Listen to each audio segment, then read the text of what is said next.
2026 na, ad hominem pa rin ang atake mo. 2026 na, panginginsulto pa rin sa itsura ko ang atake nyo. Bakit ako masasaktan kung ang nangiinsulto sa akin pangit? Bakit ako masasaktan kung ang sinasabi ng pangit tungkol sa akin ay hindi naman totoo? Ang katotohanan dito, ang panginginsulto niyo sa akin ay hindi talaga mababago ang fact that Sara Duterte is stupid. Look at the people supporting her. You are a reflection of the people that you support. Kaya tingnan mo, yan lang din ang kaya ng utak mo. Manginsulto ng appearance kung ang pinag-uusapan dapat ay ang kapasidad. Kapasidad para maging pangulo ng ating bansa para ito ay umunlad. Sige, hindi na lang talaga public service ang pag-uusapan. Opisinang normal, trabahong normal. Pwede ba yan na humingi ka, hihingi ka ng promosyon kahit hindi ka nagtatrabaho ng maayos? Pwede ba yan na gusto mo maging mas mataas ang antas mo, pero sa antas na meron ka ngayon, hindi ka naman talaga nagpa-perform ng maayos? Pwede ba yan na tatakbo kang presidente 2 years before the election? Wala namang magagawa ang mga botante dyan. Ikaw ang nangangampanya ng maaga. Hindi ba yan galawang tanga? Is that the smart thing to do? The smart thing to do is to serve the Filipino people so that the Filipino people will choose you in 2028. The smart thing to do is to stop insulting people who do not agree with you if you want more voters. If you want more people to join in your majority, so to speak, you will not act so desperately. But the truth of the matter is, kaya kayo nag-iingay because you are going to be less and less and less as the months go by because the Filipino people cannot always be eating your lies for breakfast, lunch, and dinner. Insulting me is not going to change the fact that Sara Duterte has to face the cases that are coming for her. It will not change the fact that she does not have the capacity to be president. Insulting me and insulting what I look like and what I believe in is not going to change the fact that in the months to come, you will not have a presidential candidate if she is impeached. You need to make sure that you have a candidate to support in 2028 before actually insulting the people who are telling you the truth.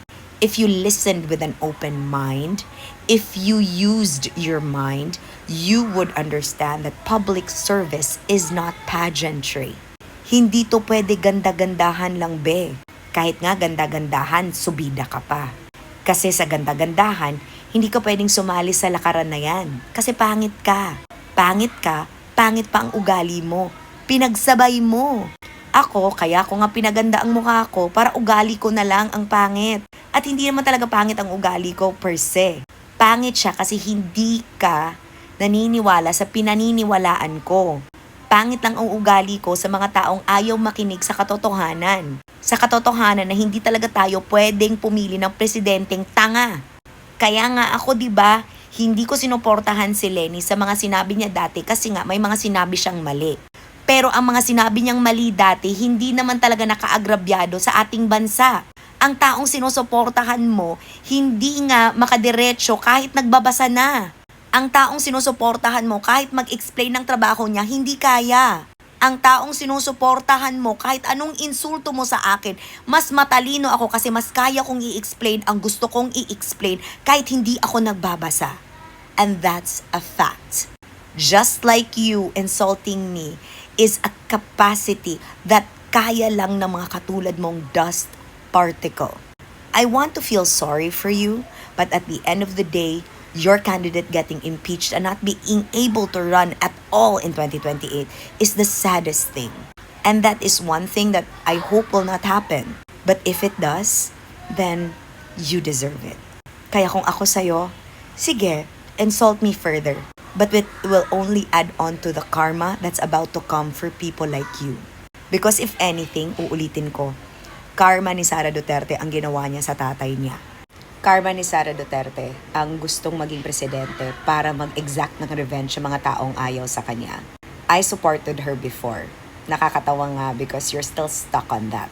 But at least ako nag-glow up. Kayo, nag-glow up din ba kayo? You can't even come up with a decent way to campaign for her. Let me remind you, I do not judge you for choosing her. But here you are judging me, lying about me, and insulting me just because I don't. I have friends who support Sara Duterte. I let them. I'm not gonna tell them what to do.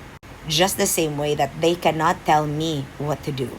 Because if we are only going to focus on the facts, I want what is best for all of us, even those who do not like me, even including you. Because the Philippines deserves a leader that knows what to do. Sure, eloquence is not a priority, but capacity is. Capability is. Charisma is. Charisma, which is competence and warmth. Those two things are not present in Sara Duterte. Look at her supporters. Look at the rabid supporters who uses ad hominems. Can't you listen carefully and speak nicely? My appearance has nothing to do with public service. Because even if you insult my appearance, I have done more service to the Filipino people than you by doing that. And I don't need to prove myself because I know what I have done for the last 20 years. She says that she knows 47 years of her life is devoted to public service. Then why did she create the shit show in 2023 that created the demise of the Uniteam? Why did she have to go around the world having to speak ill of the country? If she wants what's best for the Filipino people, then she should sacrifice herself and bring herself to the ICC. Bring her father home. But again, she can't do that because running for her is not merely a speculation of her intentions. Her intention is to exact revenge against the people who did what they did to her father. But let me remind you, people did what they did to Rodrigo Duterte because of what Sara did to them. So yun lang. I really hope that you find peace in your heart for being so angry at me just because I don't share an opinion. Trust me, I was there before and it really did not cause me any happiness. But now I'm at that point in my life wherein I love where I am. I stick to my decision because I stick to facts. And no amount of your insults, especially when they are no longer creative, and I've heard it all before. And the fact of the matter is, I will keep on being beautiful, peaceful, loved for telling the truth. Then you loved for pulling people down. Of course, what's to expect from an ugly stepsister like you? I don't need to remind you of your place in the world because you do that well for yourself.